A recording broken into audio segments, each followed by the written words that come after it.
Hello my dear friends. तो जैसे मैंने आपको पहले बताया था कि टुडे हम जो टॉपिक शुरू करेंगे वो होगा केटीजी एंड इट्स पोस्टुलेट्स। तो स्टार्ट करते हैं उसी से।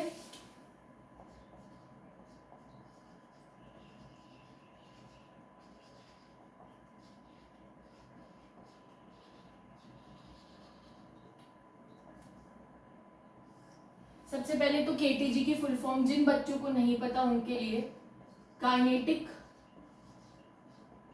Theory of gases. केटीजी का मतलब है काइनेटिक थ्योरी ऑफ गैसेस, इसकी फुल फॉर्म ये है एंड इट्स पोस्टुलेट्स हम पढ़ेंगे। सबसे पहले कभी भी हम चैप्टर पढ़ते हैं तो हमें पता होना चाहिए states of matter.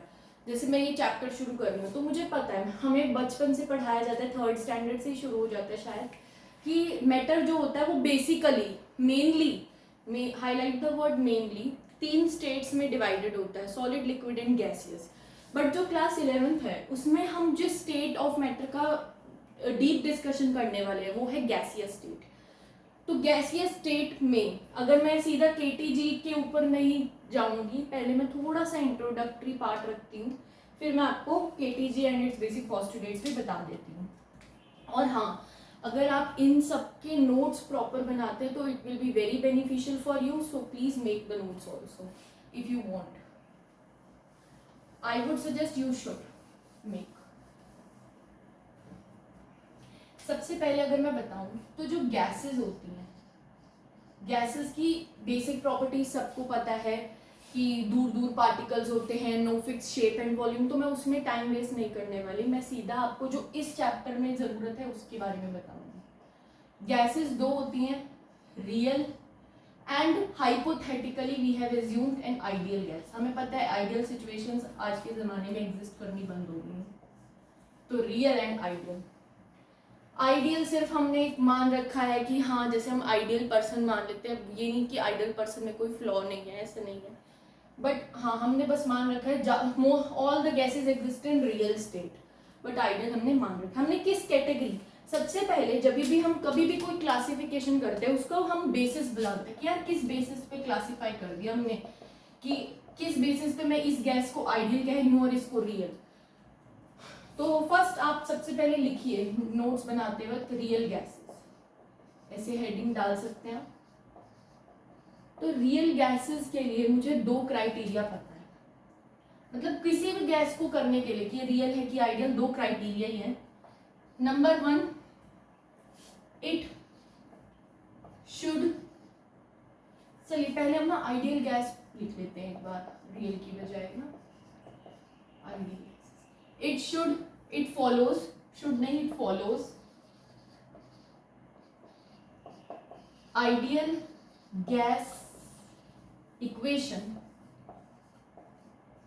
at all range of temperature and pressure।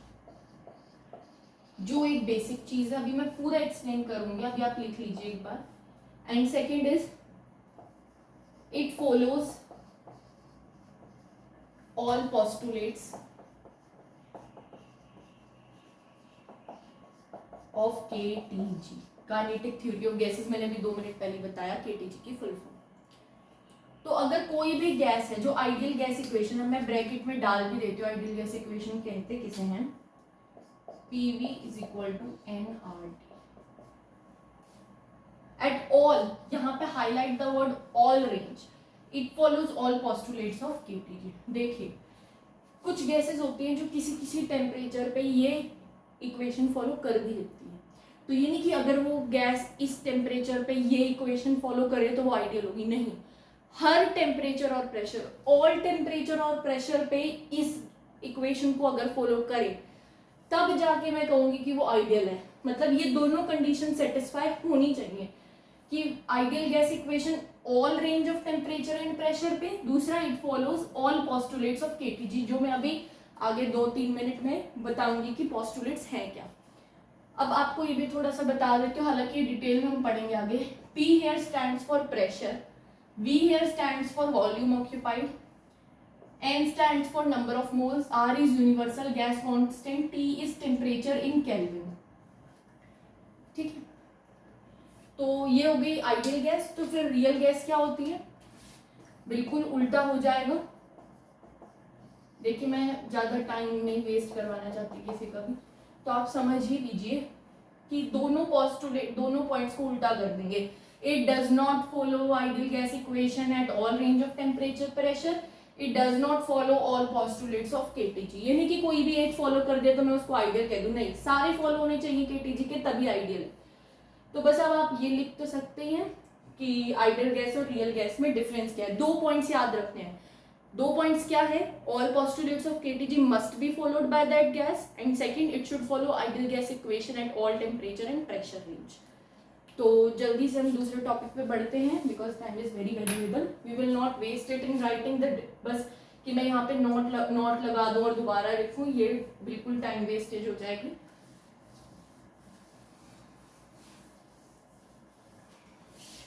Next, अब हम पोस्टुलेट्स की बात करते हैं.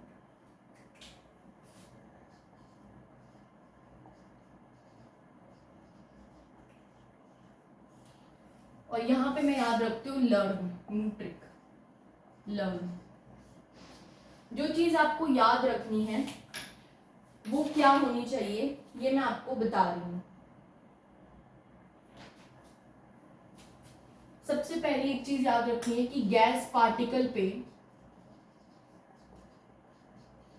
हमें 4 पॉइंट्स याद होने चाहिए, रटे हुए 4 पॉइंट्स गैस पार्टिकल के नेचर पे होते हैं. मतलब जब हम पोस्टुलेट लिखते हैं, मैं आपको बोर्ड्स वगैरह या जो भी आपके क्लास में एग्जाम होते हैं रिटन, उसके लिए बता रही हूँ कि अगर आपको आए right all the postulates of KTG, तो पहली बात तो याद रखनी है कि गैस पार्टिकल्स के ऊपर आपको 4 पॉइंट याद रखने हैं. ठीक है, फिर जो 5वां पॉइंट होगा, जो आप 5th पॉइंट मेंशन करेंगे, वो होगा फोर्सेस के ऊपर, और फर्दर उसके 5 पॉइंट्स होंगे. मतलब 5th पॉइंट फोर्सेस पे लिखना है, और फोर्सेस में भी 5 फोर्सेस के बारे में बताना है. तो ये याद कर लीजिए कि जब मुझे गैस पार्टिकल के बारे में बताना है तो मुझे 4 पॉइंट्स लिखने हैं. जब मुझे फोर्सेस वाला पॉइंट 5th पॉइंट है, उसमें भी मुझे 5 फोर्सेस के बारे में डिस्क्रिप्शन देनी है. ये चीज आपको पता होनी चाहिए, राइट. फिर आपको थोड़े अलग अलग पॉइंट्स हैं, जैसे कि सम पॉइंट्स ऑन कोलिजन, जैसे ये second, some points on collision. तो अब हम ये देखते हैं, हमें ये 3 चीजें इन पोस्टुलेट्स में कवर करनी है. ये याद करने का तरीका है सिंपल, कि अब आप मान लीजिए सोच रहे हैं, अब आप भूल गए कोई पॉइंट, तो ये याद होना चाहिए कि हाँ, मैंने गैस पार्टिकल्स में 4 पॉइंट्स याद किए थे, प्रॉपर्टीज. जब मैं फोर्सेस लिख रहा था तो फोर्सेस वाला पॉइंट जो था वो 5th पॉइंट था, 5th नंबर पे आ रहा था, और उसमें भी मुझे 5 फोर्सेस का बताना था. फिर मुझे कुछ पॉइंट्स कोलिजन पे भी लिखने थे, तो कुछ पॉइंट्स लिख के भी आपको मार्क्स आसानी से मिल जाएंगे. अगर आप ये 3 चीजें याद रख लेते हैं ना, कि गैस पार्टिकल पे 4 पॉइंट्स है, फोर्सेस पे 5 फोर्सेस बताने हैं मुझे, और वो भी 5th नंबर वाला पॉइंट ही है, और कुछ पॉइंट्स मुझे कोलिजन पे लिखने, तो आपको फुल मार्क्स मिलेंगे अगर आप रिटर्न कर रहे हैं. और अगर आप OMR बबलिंग वगैरह में कोई ऐसा कोई एग्जाम है कॉम्पिटिटिव, उसमें भी आपको एकदम से क्लिक करेगा, हाँ इतने पॉइंट्स थे. तो लेट्स स्टार्ट. सबसे पहला पॉइंट जो होता है गैस कंसिस्ट. सबसे पहले मैं ये चीज कवर कर रही हूँ, राइट. अब आप देखना, मैं 4 ही पॉइंट्स लिखती हूँ और कम लिखती हूँ, हो सकता है कम भी लिखूं तो मैं चेंज कर दूंगी वहां. Gas consist of large number of particles of the order 10⁻23.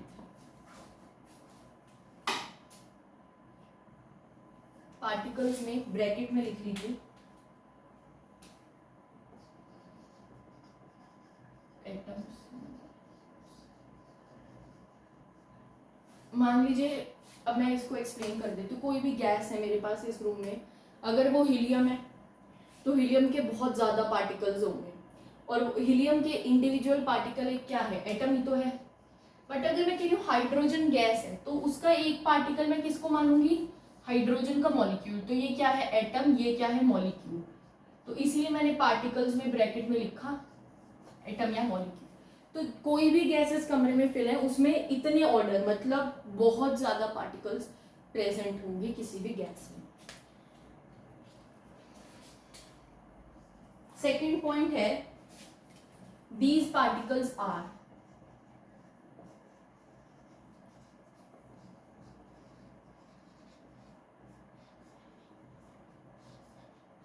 perfectly elastic,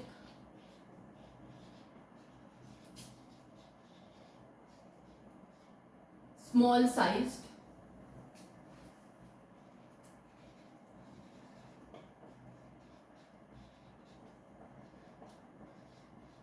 and spherical। तो कोई भी पूछे जल्दी से, gas particles are small size, point size, small point size, spherical and elastic particles.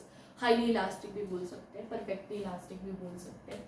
तो gas particles are perfectly elastic, small point size and spherical in shape. तो मतलब मैंने एक किस पे कमेंट किया, मैंने शेप पे कमेंट किया, मैंने साइज पे कमेंट किया और उसकी प्रॉपर्टी पे कमेंट किया कि वो क्या है, परफेक्टली इलास्टिक। कभी भी हम किसी की डिस्क्रिप्शन देते हैं तो हम क्या बोलते हैं, शेप क्या है, साइज क्या है और प्रॉपर्टी क्या है किसी पर्सन की भी। तो ऐसे याद रखो, गैस पार्टिकल की मुझे 3 बातें बतानी है, shape, size and property. Property में परफेक्टली इलास्टिक, शेप में स्फेरिकल और साइज में स्मॉल पॉइंट साइज्ड। तीसरा है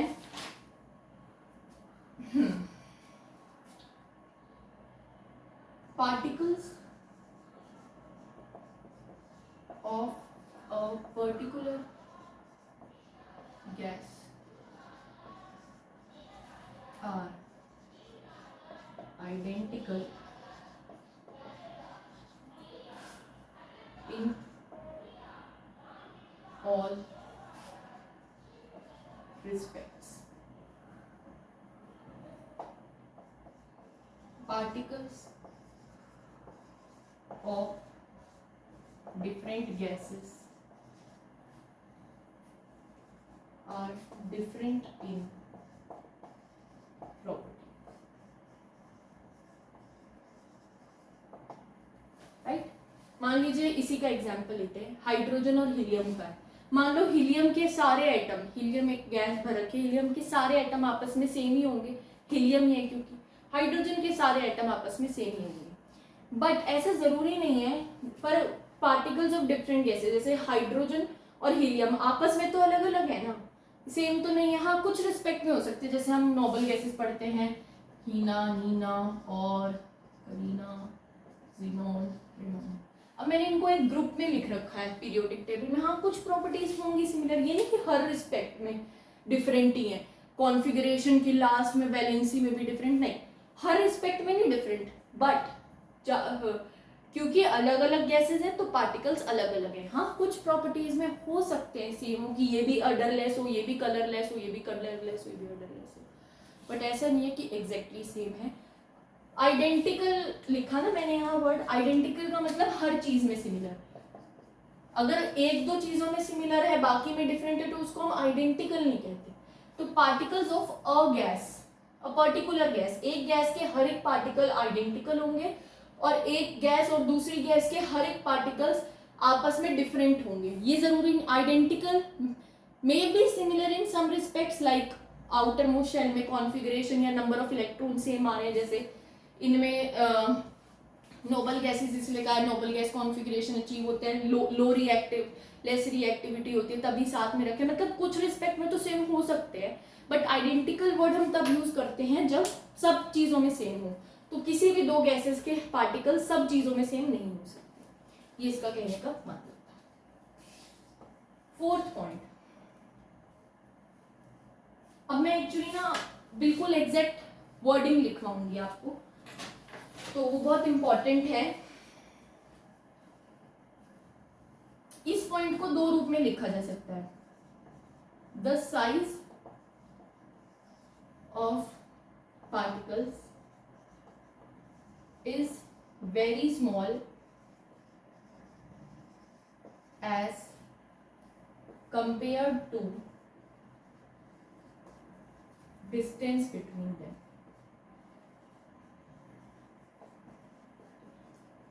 इसी पॉइंट को कहने का एक और रूप भी है अंग्रेजी भाषा में, वो क्या है?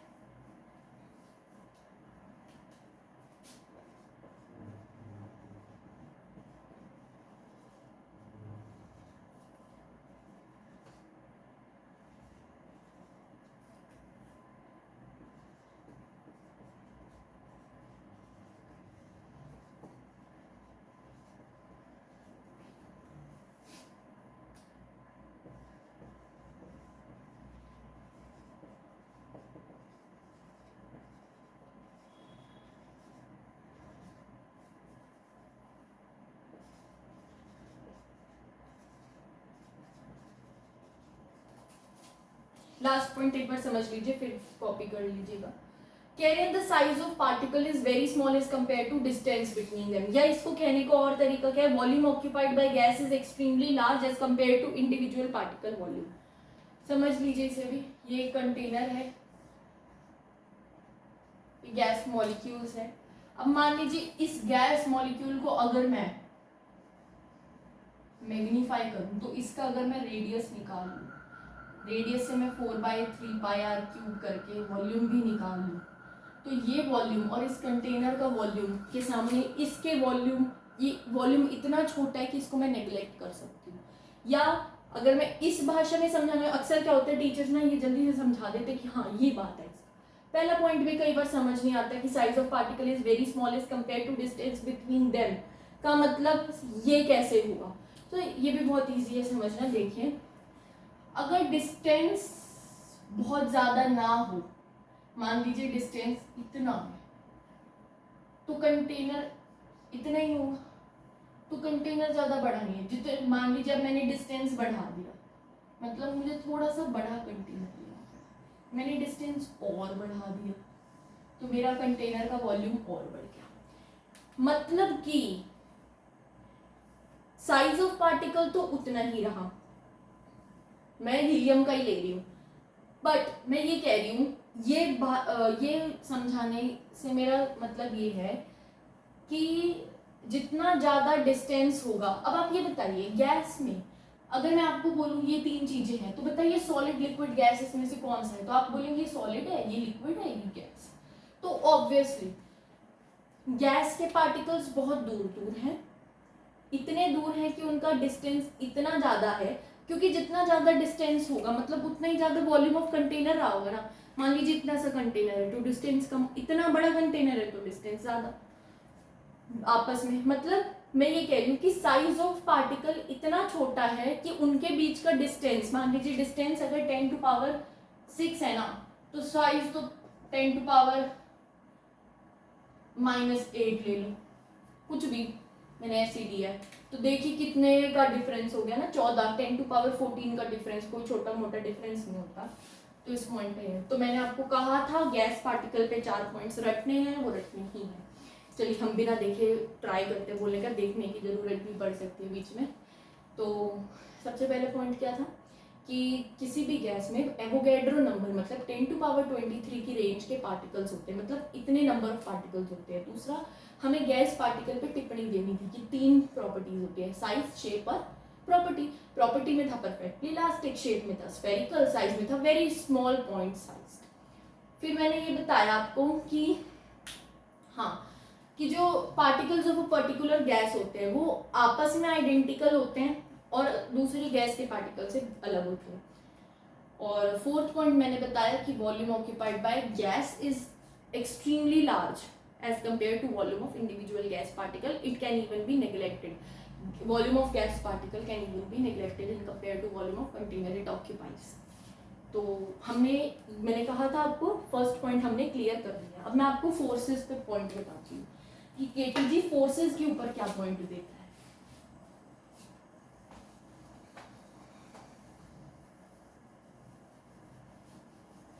एटम्स और मॉलिक्यूल्स भी क्लियर है, हीलियम के एटम्स होंगे इंडिविजुअल पार्टिकल्स में अगर मैं बोल रही हूँ, और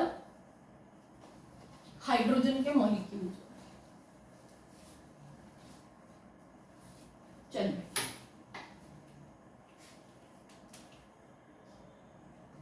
रिगार्डिंग फोर्स बात कर लेते हैं।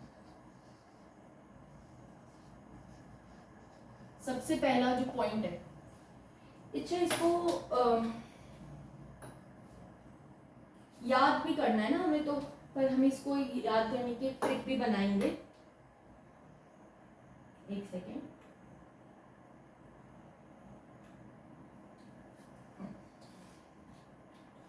अच्छा, आपने फिजिक्स के चैप्टर 1 में 11th स्टैंडर्ड में 4 टाइप के फोर्सेस पढ़े थे, gravitational, electrostatic, weak nuclear, strong nuclear. ये 4 फंडामेंटल फोर्सेस थे। अब आप एक दिमाग में मैप बैठाइए कि इन 4 फोर्सेस में से मुझे केटीजी में 2 फोर्सेस के बारे में बात करनी है, एक है ग्रेविटेशनल, एक है इलेक्ट्रोस्टैटिक। अच्छा फिर याद करो, एक न्यूटन लॉ ऑफ मोशन भी पढ़ा था हमने फिजिक्स में 11th स्टैंडर्ड में, तो वो भी आ जाएगा, न्यूटन लॉ ऑफ मोशन। अच्छा, उसके जस्ट बाद एक चैप्टर था वर्क पावर एनर्जी, उसमें हमने एनर्जी के बारे में पढ़ा था, अच्छा वो भी इसमें आएगा। फिर एक बहुत बेसिक सा एक लाइन का पॉइंट है, वो तो ऐसे ही याद हो जाएगा, क्योंकि शायद हमने केटीजी भी पढ़ा था उसके बाद 11th में ही। तो अब आप ऐसे याद करो, सबसे पहला पॉइंट, पहले 2 पॉइंट्स मुझे चैप्टर 1 से उठाने हैं, थर्ड पॉइंट मुझे न्यूटन वाले से उठाना है, फोर्थ पॉइंट मुझे उसके जस्ट अगले वाला चैप्टर वर्क पावर एनर्जी से उठाना है, और उसका अगला पॉइंट मुझे केटीजी वाले चैप्टर से उठाना है। तो ऐसे में 5 हो गए। 5 कैसे हुए? पहले 2 पॉइंट्स मुझे पहले चैप्टर से उठाने हैं, तीसरा पॉइंट मुझे न्यूटन से उठाना है, चौथा पॉइंट मुझे वर्क पावर एनर्जी से उठाना है, 5वां पॉइंट मुझे सीधा रखना है, बहुत ईजी है। तो याद होगी ना कि फोर्स वाला पॉइंट 5th नंबर वाला था, मैंने 4 पॉइंट्स बताए ना गैस पे। अब फोर्सेस में भी 5 फोर्सेस के बारे में हमें डिस्कस करना है, तो ऐसे याद कर लीजिए आप। Do not consider, gravitational force is not considered.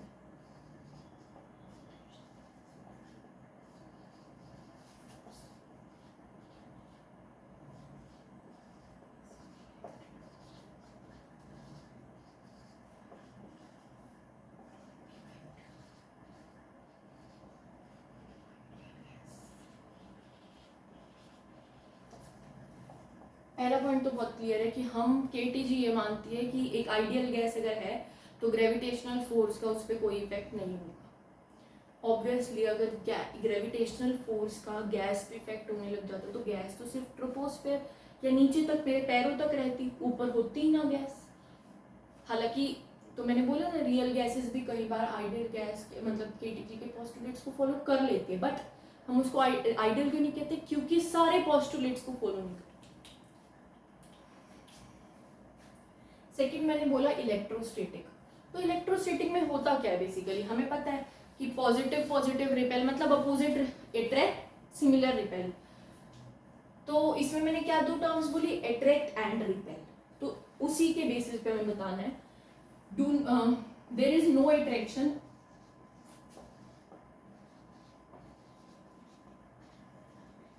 और रिपल्शन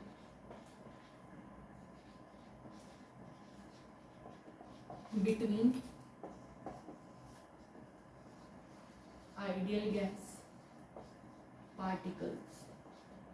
अब इसमें एक पॉइंट हाईलाइट करेंगे, एक्सेप्ट ड्यूरिंग। ये मैं बहुत अच्छे से एक्सप्लेन करने वाली हूँ। 2 गैस पार्टिकल्स हैं,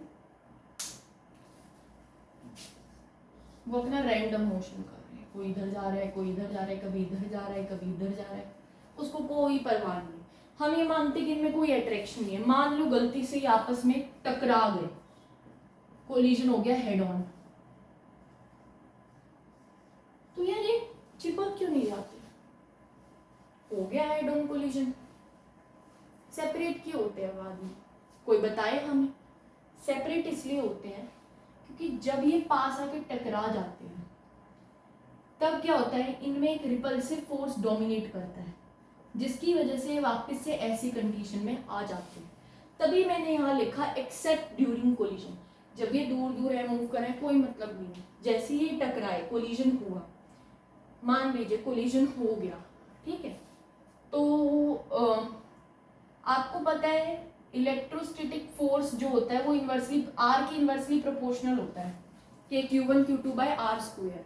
आर स्क्वायर के इन्वर्सली प्रोपोर्शनल होता है, मतलब जितना कम डिस्टेंस उतना ज़्यादा फोर्स। अभी पार्टिकल्स, एक पार्टिकल यहाँ पड़ा है, एक पार्टिकल यहाँ पड़ा है, थोड़े समय बाद मान लो ऐसे घूम फिर रहे थे मजे में, एक यहाँ आ गया, एक यहाँ आ गया, थोड़ी देर बाद एक यहाँ आ गया, एक यहाँ, और पास और पास और पास। एक टाइम आया जब वो इतनी पास हो गए कि आर स्क्वायर की, आर की वैल्यू इतनी कम होगी कि आर स्क्वायर बहुत ज़्यादा हो गया, 1/r स्क्वायर। तो इलेक्ट्रोस्टैटिक अट्रैक्शन भी डोमिनेट कर गया, तो जिसकी वजह से कोलाइड कर गया। कोलाइड के बाद चिपके क्यों नहीं रहे, क्योंकि फिर इनमें एक रिपल्सिव फोर्स डोमिनेट हुई। तभी लिखा एक्सेप्ट ड्यूरिंग कोलिजन हम कोई अट्रैक्शन और रिपल्शन नहीं मानेंगे, सिर्फ कोलिजन के टाइम पे जब होने वाली है बस हो रही है, या होने के बाद जो वो अलग हो जाते हैं, वो रिपल्शन के कारण हो जाते हैं, तो एक्सेप्ट ड्यूरिंग कोलिजन इसे ही लिखा है।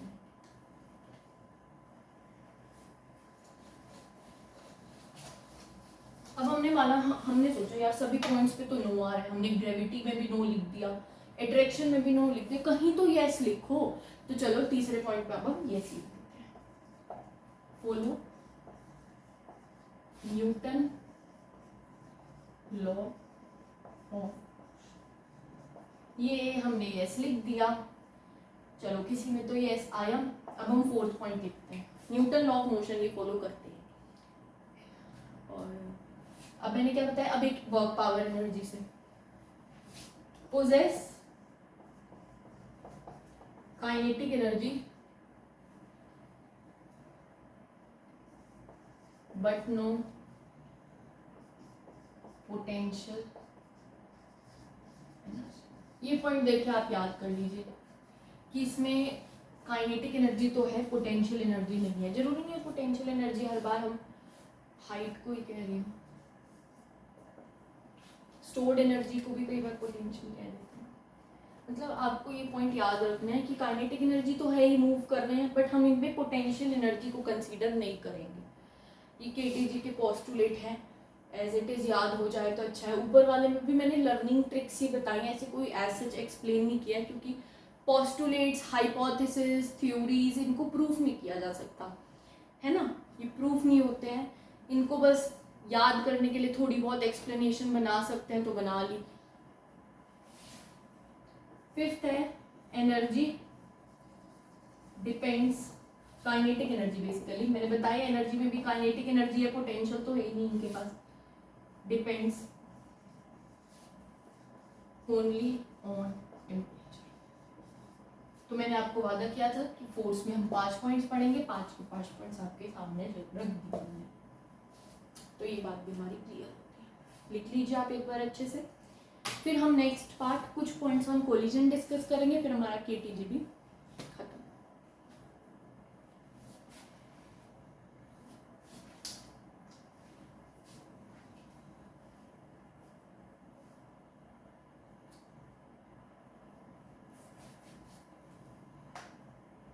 चलिए इरेज कर रही हूँ मैं, पॉज करके लिख सकते थे।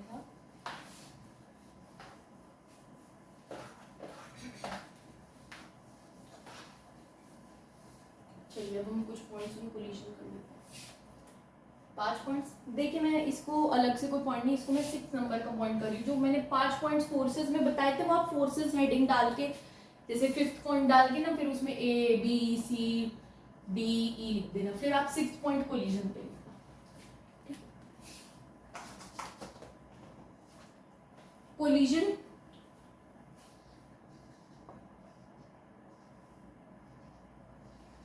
of gas particles with themselves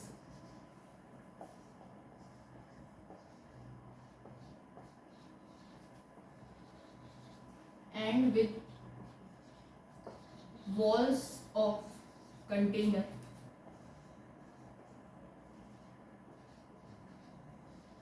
are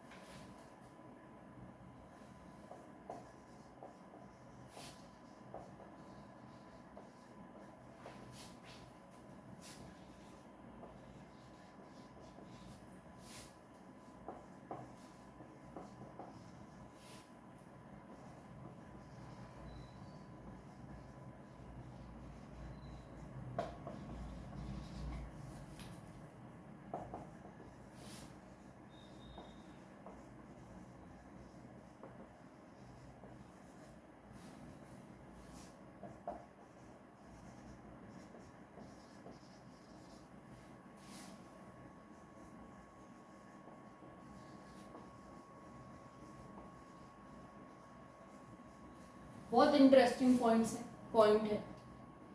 collision of gas particles with themselves and with the walls of container are perfectly elastic. By perfectly elastic हमारा मतलब है कि ऑफ द होल सिस्टम, मान लीजिए मेरे पास गैस पार्टिकल्स हैं 2 kg 2 kg के, हालांकि हाइपोथेटिकल है, 2 kg का कोई पार्टिकल नहीं होता है, गैस पार्टिकल बेसिकली होता भी हो तो मैंने नहीं पढ़ा। मान लीजिए ये अभी 4 मीटर पर सेकेंड से मूव कर रहे हैं, ये 2 मीटर पर सेकेंड से मूव कर रहे हैं। इन दोनों में मान लीजिए एक कंटेनर है, इनमें से के 2 ही पार्टिकल है, हम सिचुएशन समझने के लिए कर रहे हैं ये सब, हालांकि 2 तो नहीं हो सकते। कोलाइड हुआ, परफेक्टली इलास्टिक कोलिजन हुई। परफेक्टली इलास्टिक से हमारा कहने का मतलब होता है कि अब मान लीजिए ये ए पार्टिकल था, ये बी था, ए अभी भी यहीं है, ए भी ए है, 2 kg है, 2 kg मास तो नहीं बदल सकता ना। अब ये 2 मीटर पर सेकंड से चलने लग गया, कोलिजन के बाद ये 4 मीटर से। तो बताइए क्या काइनेटिक एनर्जी अगर मैं दोनों की निकालूं, half m, half into 2 into 4 square plus half into m into 2 square, यही तो होगी ना, half M V square, half M V square, ये ए की होगा, ये बी की होगी, ये ए की होगी। ऑफ द सिस्टम लिखा है, of the whole system. Whole system का निकालने के लिए हमें ऐड ही करना होता है, जो भी आंसर आएगा अभी भी तो यही रहेगी, half into 2 into 2 square, half into 2 into 4 square को ऐड कर दो तो इक्वली तो आएगा। पर मैं आपको एक बात बताऊं, द होल सिस्टम सेम रहेगा, मोमेंटम क्या होता है, एम वी होता है, kinetic energy half M V remains same. But क्या ए की जो काइनेटिक एनर्जी या मोमेंटम है वो वही है जो पहले वाला था? पहले यहाँ पे 4 का स्क्वायर हो रहा था, अब यहाँ पे 2 का स्क्वायर है। पहले इसका मोमेंटम था m इंटू वी 4, अब इसका मोमेंटम है 4 इंटू 8, पहले 4 था 8 हो गया। तो kinetic energy and momentum of individual particle में change, but momentum and kinetic energy of whole system, मतलब जितने भी पार्टिकल्स हैं उनकी काइनेटिक एनर्जी मोमेंटम का सम कर दे तो वो क्या रहेगा, कांस्टेंट। इसका मतलब ये है। तो ये था कोलिजन के ऊपर बात। परफेक्टली इलास्टिक का मतलब यही होता है कि of the whole system conserve रहे, इंडिविजुअल पार्टिकल का मे और मे नॉट चेंज, उसकी मर्जी।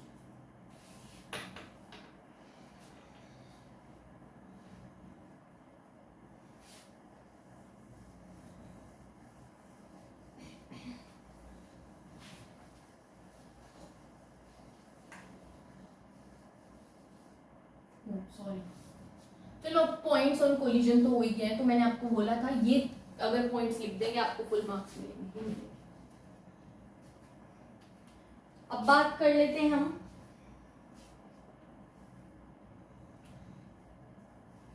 S uniform density. There is uniform distribution of gas particles.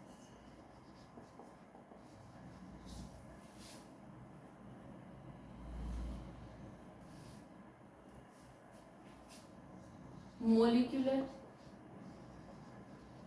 density is same throughout container.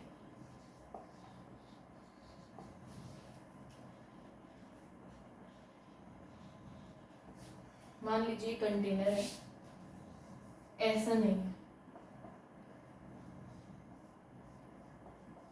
ना, ये नहीं कि इस एरिया में 9 पार्टिकल है, इसमें एक है, इधर बीच में एक है, इधर एक है, इधर एक है, चारों तरफ यूनिफॉर्म डिस्ट्रीब्यूशन होगा।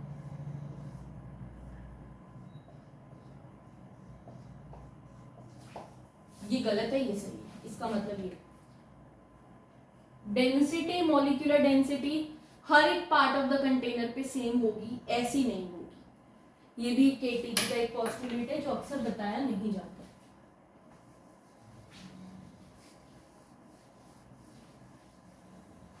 नेक्स्ट पॉइंट बहुत इंपॉर्टेंट है, कौन से नंबर का हो गया, 8।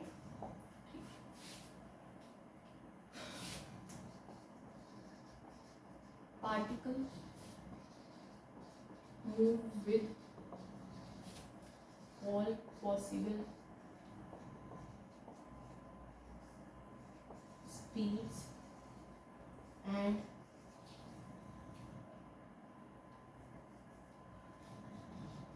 from 0 to infinity.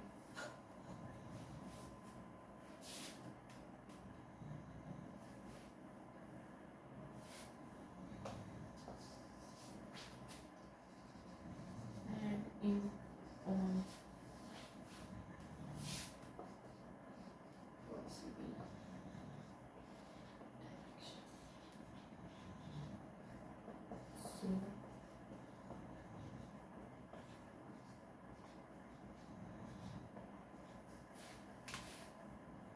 ये लिख लीजिए, मैंने लिखा पार्टिकल्स जो हैं वो हर पॉसिबल स्पीड से मूव करेंगे, ठीक है, हर पॉसिबल स्पीड से मूव करेंगे 0 से इन्फिनिटी तक,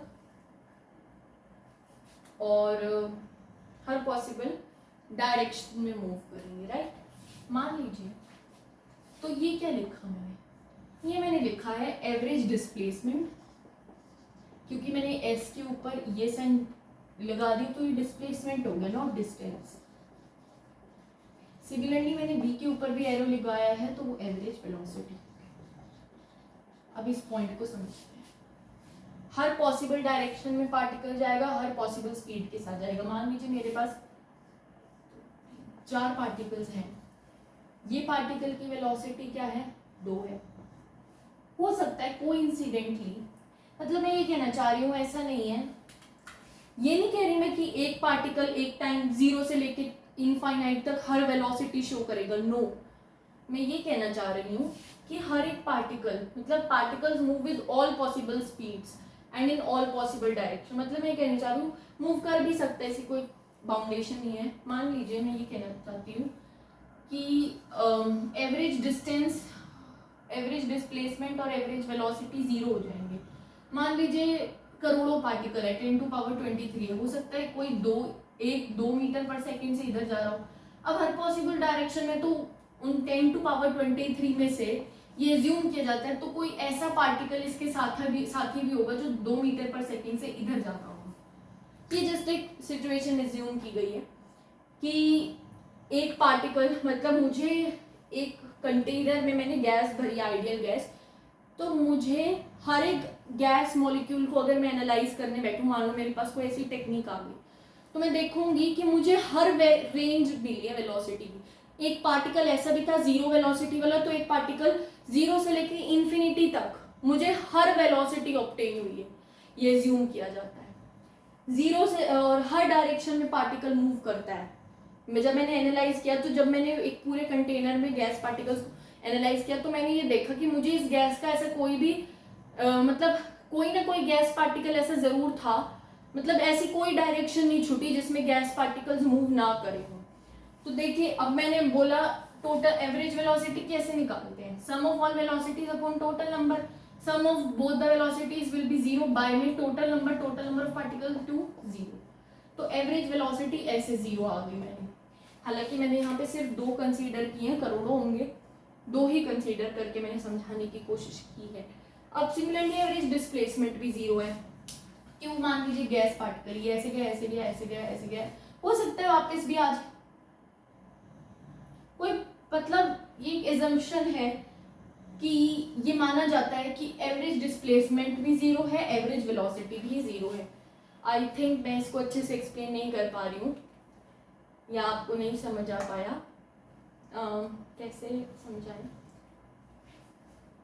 एवरेज डिस्प्लेसमेंट अगर मैं टोटल सिस्टम की मानूं, मान लीजिए मेरे पास 3 पार्टिकल हैं, एक 2 मीटर पर सेकंड से ऊपर 2 मीटर ऊपर गए हैं, 1 मीटर नीचे गया है, 1 मीटर नीचे गया है, तो एवरेज डिस्प्लेसमेंट रुकिए नहीं, ये मीटर पर सेकंड ले लीजिए, तो एवरेज वेलोसिटी क्या होगी, 2 - 1 - 1/3, तो ये 0 आ गया। ये माना जाता है कि ये आपस में ऐसे मूव करते हैं कि ये हर पॉसिबल वेलोसिटी अचीव कर रहे हैं, हर पॉसिबल डायरेक्शन में मूव कर रहे हैं, और इस तरीके से मूव कर रहे हैं कि जब हमने सभी पार्टिकल्स को मिला के देखा, एवरेज निकाला डिस्प्लेसमेंट और वेलोसिटी का, तो वो 0 आ गया। ये है इस पार्टिकल का पॉइंट का मीनिंग।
ये कॉल्ड है, सॉरी C/D जो है ये कॉल्ड लिखती हूँ मैं ऐसे।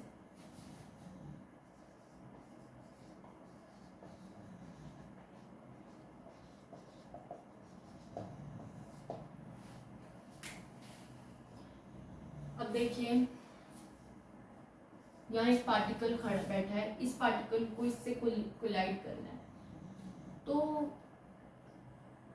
एक मॉलिक्यूल स्ट्रेट लाइन में अगर मूव कर रहा है, शॉर्टेस्ट डिस्टेंस, इस डिस्टेंस को मान ले कवर करके इसको हिट करता है, कोलाइड करता है, तो इस डिस्टेंस को इसका फ्री पाथ कहेंगे।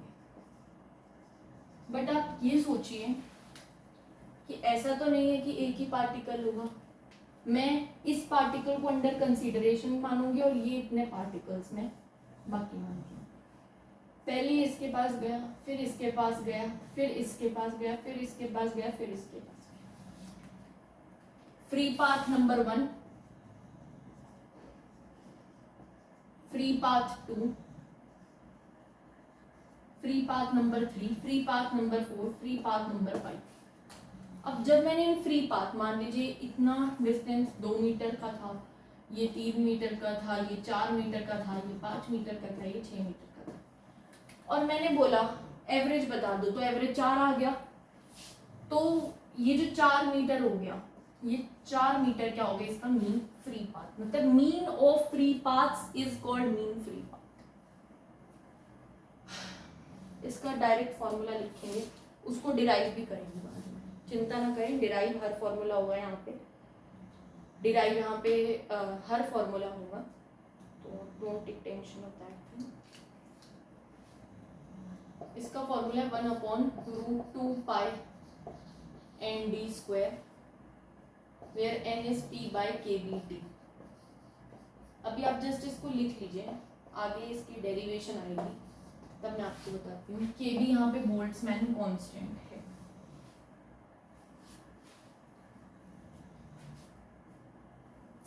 अभी जो भी टर्म्स आए आपको N भी क्लियर नहीं होगा, है ना, D भी क्लियर नहीं होगा, कोई नहीं, ये आपको आगे वाले लेक्चर्स में जरूर क्लियर हो जाएगा जब मैं इसकी डेरिवेशन करवाऊँ, तब आपको ये क्लियर हो जाएगा कि यहाँ पे N क्या है, D क्या है, KB कहाँ से आ गया। अभी आप बस इस पोस्टुलेट को लिखिए कि एक मॉलिक्यूल जब दूसरे मॉलिक्यूल से टकराता है तो जो उसका स्ट्रेट लाइन पाथ होता है उसको उसका फ्री पाथ कहा जाता है, और जब ये ऐसे ऐसे टकरा रहा है तो इन सबका अगर मैं मीन लूँ, जो भी आंसर आएगा उसको हम मीन फ्री पाथ कहते हैं। Mean free path simply means mean of free paths.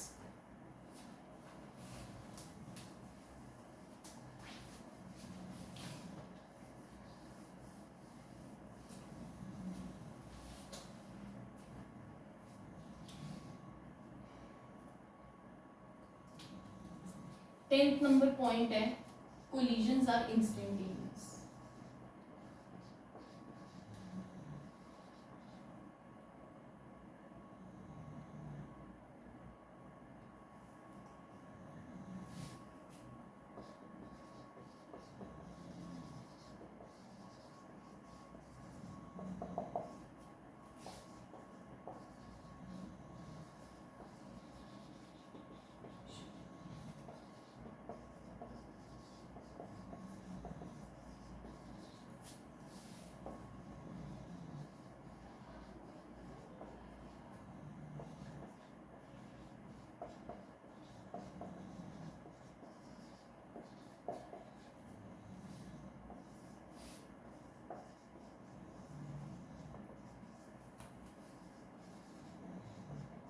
बहुत अच्छा पॉइंट है। कह रहे हैं कि मान लीजिए यहाँ थे, कोलाइड हुए, कोलिजन के लिए 0.0002 मिली सेकेंड्स लग गए, मिली सेकेंड्स। और मान लीजिए कोलिजन के बाद ये पार्टिकल इसको दूसरे किसी पार्टिकल से 2 सेकेंड लेता है कोलिजन, मतलब इस कोलिजन में और इस कोलिजन के बीच में 2 सेकेंड का टाइम इंटरवल का डिफरेंस है। बट जब ये कोलिजन हुई थी, ध्यान से सुनिए अच्छे से, मैं दोबारा समझाती हूँ आपको। 3 पार्टिकल मैंने कंसीडर किए, अभी ये दोनों कोलाइड कर रहे थे, इनको कोलिजन हुई, टाइम ऑफ कोलिजन मतलब कितनी देर तक कोलिजन हुई, ऐसा 0.0002 मिली सेकेंड्स मान लीजिए। अब ये कोलिजन हुई, थोड़ी समय बाद इसकी इससे कोलिजन हो गई और ये वाला पार्टिकल यहाँ आ गया, इसकी कोलिजन में भी कुछ इतना ही टाइम लगा होगा। बट इस दौरान और इस कोलिजन के बीच मान लीजिए पहला सीन ये है, 2 सेकंड बाद मैं देखती हूं कि ये हो रहा है,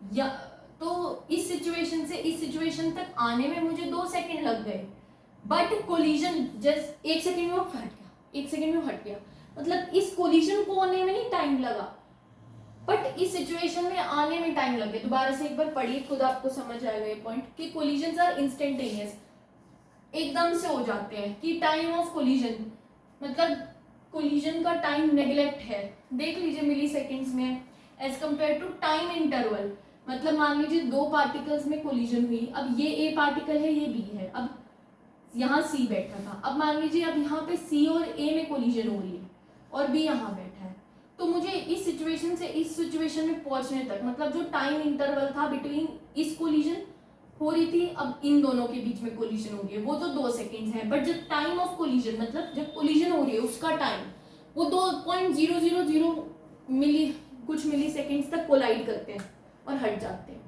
बट जब ये तो बहुत छोटा टाइम हो गया, बट सेम पार्टिकल को जब किसी अन्य पार्टिकल से कोलाइड करना है तो जो उसको टाइम लगा वहां तक जाने में, उस वो टाइम के कंपैरिजन में टाइम ऑफ कोलिजन नेग्लेक्टेड है। एक और बार समझा देती हूँ अगर समझ ना आया। टाइम ऑफ कोलिजन में सिंपली ये कह रही हूँ कि ये कितनी देर तक चिपके, मान लो ये टाइम ऑफ कोलिजन था, एकदम से चिपके हट गए, इसको मुझे लगा 0.002 मिली सेकेंड्स। अब ये ए पार्टिकल किसी, ये अभी तो ये बी से कोलाइड कर रहा है, अब ये ए पार्टिकल सी पार्टिकल से कोलाइड कर रहा है, इसकी कोलिजन में भी पास आए चिपके हट गए, इसमें भी 0.00002 सेकेंड लग गए। बट अब मान लीजिए कंटेनर ये है, अभी ये बी के साथ यहाँ खड़ा था इस कोने में, अब उसको सी तक जाने में जो टाइम इंटरवल लगा और दोबारा से सी के साथ कोलाइड करने में जो टाइम इंटरवल का डिफरेंस आया वो है 2 सेकेंड्स का। कोलिजन तो जल्दी हो गई, बट वहां तक पहुंचने में जो टाइम डिफरेंस लगा, टाइम इंटरवल जो लगा वो बहुत ज्यादा था। मतलब first collision second collision, time interval between 2 successive collisions is very large as compared to time of collision. Simply it means this.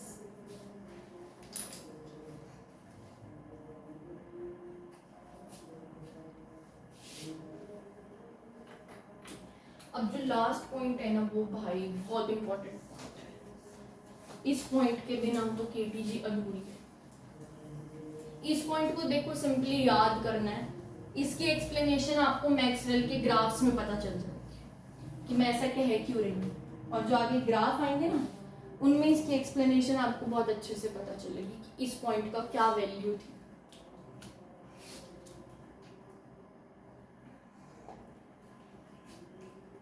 एक बात बताइए मुझे, मान लीजिए 10 पार्टिकल्स, पहले मैं इसको एक्सप्लेन करती हूँ फिर लैंग्वेज में लिखवाऊंगी। 10 पार्टिकल्स की वेलोसिटी है, एक कंटेनर है उसमें 10 मीटर पर सेकेंड। 2 पार्टिकल्स की वेलोसिटी है 20 मीटर पर सेकेंड। अभी मैंने इस पूरे कंटेनर में टोटल 12 पार्टिकल्स ही कंसीडर किए हैं, उनमें से 10 की वेलोसिटी 10 है और 2 की वेलोसिटी 20 है। मान लीजिए कुछ समय बाद, आफ्टर सम टाइम,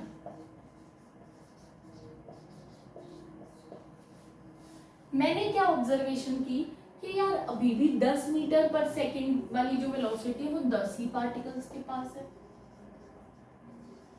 और जो 20 मीटर पर सेकेंड वाली वेलोसिटी है वो अभी भी 2 पार्टिकल्स के पास है। बट मैंने क्या देखा कि जिन 2 पार्टिकल्स के पास पहले 20 मीटर वाली थी, अब उन 2 पार्टिकल्स के पास 20 मीटर नहीं है, 10 मीटर है। पर जिन 2 पार्टिकल्स के पास 10 थी ना, उनके पास 20 आ गई। ये सिंपली ये एक्सप्लेन करता है परफेक्टली इलास्टिक कोलिजन। कैसे मैं बताती हूँ। मान लीजिए मेरे पास 3 पार्टिकल्स हैं, ए बी सी। इसके पास 2 मीटर पर सेकेंड है, इसके पास भी 2 मीटर पर सेकेंड है, इसके पास 3 मीटर पर सेकेंड। इन दोनों के बीच में कोलिजन हुई। ए के पास 2 मीटर पर सेकेंड ही रहे क्योंकि इसकी तो कोई कोलिजन हुई नहीं। बी के पास अब आ गया 3 मीटर पर सेकेंड, सी के पास अब आ गया 2 मीटर पर सेकेंड। अभी भी number of particles possessing velocity 3 metre per second कितने हैं? 1। Number of particles possessing 2 metre per second velocity कितनी है? 2। वही ज्यादा मैंने यहाँ पे 3 कंसीडर कर लिए, यहाँ 12 कंसीडर कर लिए कि कोलिजन के बाद या कुछ समय बाद भी एक पर्टिकुलर वेलोसिटी को पोजेस करने वाले नंबर ऑफ पार्टिकल्स कांस्टेंट रहते हैं। क्या ये बात समझ आई? हालांकि जिस पार्टिकल की पहले वेलोसिटी 3 थी अब उसकी 3 नहीं है, बट किसी और की 3 हो गई है, तो number of particles possessing 3 metre per second velocity remain same. क्यों? क्योंकि पहले भी इस कंडीशन में एक के पास ही 3 मीटर पर सेकेंड थी, अभी भी एक के पास ही 3 मीटर पर सेकेंड है। पर जिसके पास थी उसके पास बदल गई। यहाँ पे भी यही है। इसका मतलब है कि 10 पार्टिकल्स के पास 10 मीटर पर सेकेंड है, अभी भी 2 पार्टिकल्स ही ऐसे हैं जिनके पास 20 मीटर पर सेकेंड है। बट ये जरूरी नहीं है कि पहले जिन 2 पार्टिकल्स के पास 20 मीटर थी अभी भी वही 2 पार्टिकल्स हों जिनके पास 20 मीटर वाली वेलोसिटी हो। मान लीजिए पहले ए बी 2 पार्टिकल्स थे, उनके पास 20 मीटर थे, अब हो सकते सी डी वाले जो 2 पार्टिकल्स हैं उनके पास हो उन सी डी। एक बात ध्यान से सुनिए, मान लीजिए पहले यहाँ पे ए बी के पास 20 मीटर वाली वेलोसिटी थी, यहाँ पे C D E F G H I J K L, ये L12 होता है, इन पार्टिकल्स के पास थी। अब सिचुएशन ये हो सकते है कि अब सी डी के पास तो ये वाली आ गई हो और ए बी इस ग्रुप में चले गए, A B E F and so on up to L. But क्या number of particles possessing 20 meter per second change हुए? नहीं। यही मेरा लास्ट पॉइंट है, सुन लीजिए। Number of particles possessing a particular velocity remains same before and after collision. However, the velocity of a particular molecule can change after collision. दोबारा से सुनिए। Number of particles possessing a particular velocity remains same, but the velocity of individual particle may or may not remain same after collision. मे और may not, क्योंकि यहाँ पे A B ही बदले, बाकी सब तो कांस्टेंट हुए। तो मे चेंज एग्जांपल दे रहा है ए बी, पहले उसकी 20 थी अब उसकी 10 हो गई, और मे नॉट चेंज कौन किससे जस्टिफाई हो रहा है, ई एफ से लेके एल तक। तो ये मैंने केटीजी के पोस्टुलेट्स आपको बेसिक बताए हैं। अब मैं इसके बाद आपको कुछ और पोस्टुलेट्स भी बताती हूँ after a break of 2 minutes.